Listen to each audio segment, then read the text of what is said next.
Doctor Irshad Ali Khan, associate professor, government Bangar college Jijwana में कार्यरत हूँ। आज हम प्लेटो का शिक्षा सिद्धांत का अध्ययन करेंगे। प्लेटो ने अपने ग्रंथ रिपब्लिक में शिक्षक वर्ग की शिक्षा पर इतने विस्तार से और ध्यानपूर्वक विचार व्यक्त किया है। रूसो ने इस संबंध में कहा कि रिपब्लिक राजनीति शास्त्र का ग्रंथ नहीं वरन शिक्षा पर कभी भी लिखा गया सर्वश्रेष्ठ ग्रंथ है। सेबाइन लिखते हैं कि इस संबंध में प्लेटो ने शिक्षा पर ही अधिक बल दिया है। प्लेटो ने स्वयं इस संदर्भ में कहा है कि मानसिक विधि को दूर करने के लिए मानसिक उपचार शिक्षा ही है। बारकर के अनुसार शिक्षा को एक ऐसी सामाजिक प्रक्रिया समझता है जो मनुष्य के हृदय में सामाजिक कर्तव्यों को पूरा करने की भावना उत्पन्न करती है। इसने दो प्रकार की शिक्षा पद्धति का अध्ययन किया था, एक तो एथेंस की, दूसरी स्पार्टा की। अध्ययन करने के बाद में अपने शिक्षा पद्धति का अध्ययन किया था। एथेंस पद्धति उस समय निजी हाथों में थी। उसमें एथेंस शिक्षा का पाठ्यक्रम 3 भागों में बटा हुआ था। एक तो प्रारंभिक शिक्षा, माध्यमिक शिक्षा और तृतीय शिक्षा यानी उच्च शिक्षा। इसमें प्राथमिक शिक्षा में 6 से 14 वर्ष तक था। लिखना, प्राचीन कवियों के साहित्य का अध्ययन करना, संगीत, व्यायाम था। और माध्यमिक शिक्षा में धन के देकर सोफिस्ट ज्ञान प्राप्त की जाती थी, यानी अलंकार, भाषण, कला, राजनीति, जो 14 से 18 वर्ष तक थी। उच्च शिक्षा जिसमें शिक्षा का तृतीय से 18 से 20 वर्ष था, जिसके अंदर युवक को सैनिक शिक्षा प्रदान की जाती थी। स्पार्टा की शिक्षा पद्धति जो कि एक राज्य के नियंत्रण में होती थी उस समय, और प्लेटो की शिक्षा पद्धति एथेंस की शिक्षा पद्धति से नितांत भिन्न और पूर्णतः राज्य द्वारा नियंत्रित थी। स्पार्टा जो बच्चों को 7 वर्ष की आयु से ही उनके परिवार से ले लिया जाता था और राज्य के अधिकार उनकी संपूर्ण शिक्षा व्यवस्था करता था। प्लेटो ने इन दोनों शिक्षा पद्धति के आधार पर पहले पढ़कर उसके बाद में अपनी शिक्षा पद्धति कर देता है, जिसमें अपनी शिक्षा पद्धति में शिक्षा के सिद्धांतों की मान्यता देता है।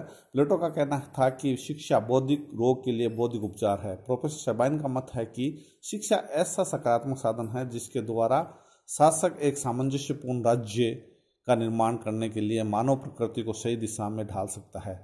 शिक्षा का दार्शनिक आधार में इसने बताया है प्लेटो ने सद्गुणी ज्ञान है। ज्ञान का स्रोत स्वयं मानव की आत्मा है। शिक्षा द्वारा मानव मस्तिष्क का विकास होना, जो सिद्धांत में प्लेटो का मत के अनुसार मानव मस्तिष्क सदैव सक्रिय रहता है। यानी प्लेटो का मत के अनुसार यदि नागरिक भली भांति शिक्षित किए जाते हैं तो वह अपनी समस्याओं का हल स्वयं ढूंढ लेंगे। मानव मस्तिष्क को शिक्षा द्वारा राज्य व दर्शन का ज्ञान। प्लेटो बताते थे कि विद्याओं के क्षेत्र में मानव मस्तिष्क की सर्वोच्च खोज दर्शन है तथा संख्या के क्षेत्र में इसकी सर्वोच्च देन राज्य है। यानी प्लेटो ने जो अपनी शिक्षा पद्धति दी है उसमें जो पाठ्यक्रम बनाया है, प्लेटो ने स्पार्टा से प्रेरणा लेकर शिक्षा को राज्य द्वारा नियंत्रण में किया ताकि कोई भी नागरिक शिक्षा प्राप्ति से वंचित नहीं रह सके। प्लेटो ने शिक्षा को जीवन पर्यंत चलने वाली प्रक्रिया बताया। पूरी शिक्षा को 6 वर्ष की आयु से लेकर 50 वर्ष तक की आयु बताता है। प्रथम स्तर में वह 6 से 20 वर्ष तक की आयु बताता है, जिसमें 6 से पहला भाग बनाता 6 से 12 वर्ष तक का नैतिक और धार्मिक शिक्षा। दूसरा व्यायाम और संगीत शिक्षा 12 से 18 वर्ष और संगीत शिक्षा 18 से 20 वर्ष। द्वितीय स्तर जो है, प्रथम स्तर की शिक्षा प्राप्ति के समय जब विद्यार्थी अपनी प्रतिभा का परिचय दे तो उन्हें ही केवल द्वितीय स्तर की शिक्षा प्रदान की जाती। शेष को साहस वर्ग में स्थान देकर सेना संबंधी कार्य सौंप दिए जाते हैं। इस प्रकार से द्वितीय स्तर की उच्च शिक्षा केवल कुछ ही विद्यार्थियों को प्रदान की जाती है। द्वितीय स्तर पर शिक्षा को पुनः 2 उप स्तरों में विभाजित किया जाता है। पहला विभाजन है जो कि 20 से 30 वर्ष तक का है और जिसमें 2 भाग है। एक तो गणित, अंगणित, ज्योतिर्मति, रेखागणित, ज्योतिष विद्या को पढ़ाया जाता है 20 से 30 वर्ष। अनेकता में एकता, प्रशासनिक पद दिया जाता है इसको उत्तीर्ण करने वाले को। इसके बाद में द्वंद्वाद यानी दर्शन, इन द्वंद्वाद और दर्शन दोनों स्तरों को उत्तीर्ण करने के पश्चात यानी 30 से 35 वर्ष ये दोनों स्तर पास करने के बाद में व्यवहारिक ज्ञान एवं क्रियात्मक अनुभव होता है 35 से 50 वर्ष तक का। उसको जो पूर्ण कर लेता है उसको दार्शनिक शासक बनाया जाता है। शिक्षा के विभिन्न पक्ष और उद्देश्य ये बताते हैं, जैसे व्यक्तिगत पक्ष उद्देश्य, जैसे एक व्यक्ति अच्छा है। सामाजिक पक्ष सामाजिक न्याय यानी समन्वय स्थापित करता है। राजनीतिक पक्ष जिसमें राज्य व्यक्ति के हित के संबंधित होता है। शिक्षा जीवन पर चलने वाली शिक्षा है, यानी शरीर और आत्मा दोनों से संबंधित है। सैद्धांतिक और प्रयोगात्मक है, यानी कि सिद्धांत का प्रयोग समान रूप से मानव मस्तिष्क की उपज है अतः मनुष्य को इन दोनों के संपर्क में अवश्य लाया जाना चाहिए।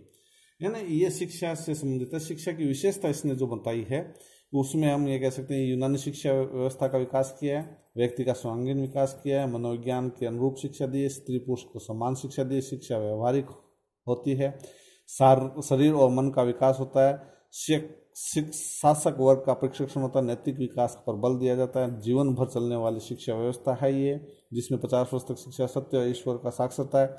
शिक्षा प्रणाली के 2 भाग बताए हैं इसने, और दार्शनिक राजाओं को तैयारी की है, यानी दार्शनिक राजा इससे तैयार किए जाते हैं। परंतु आलोचना भी, कुछ विचारकों ने आलोचना भी की है, यानी कि इसने लोकतांत्रिक और एकांकी शिक्षा पद्धति बताई है, साहित्य की उपेक्षा की, कला साहित्य का अनुचित नियंत्रण किया है, शिक्षा का क्रम लंबा और खर्चीला है, शिक्षा योजना का विरोधाभास है, स्त्री पुरुष को समान शिक्षा पर आपत्ति है, तकनीकी शिक्षा का अभाव है, डॉक्टर वकीलों का बहिष्कार, इसमें कोई शिक्षा की व्यवस्था नहीं की गई, सत्य के विकास का ज्ञान प्राप्त नहीं हुआ है, व्यक्ति का स्वतंत्र विकास संभव नहीं हो सका है।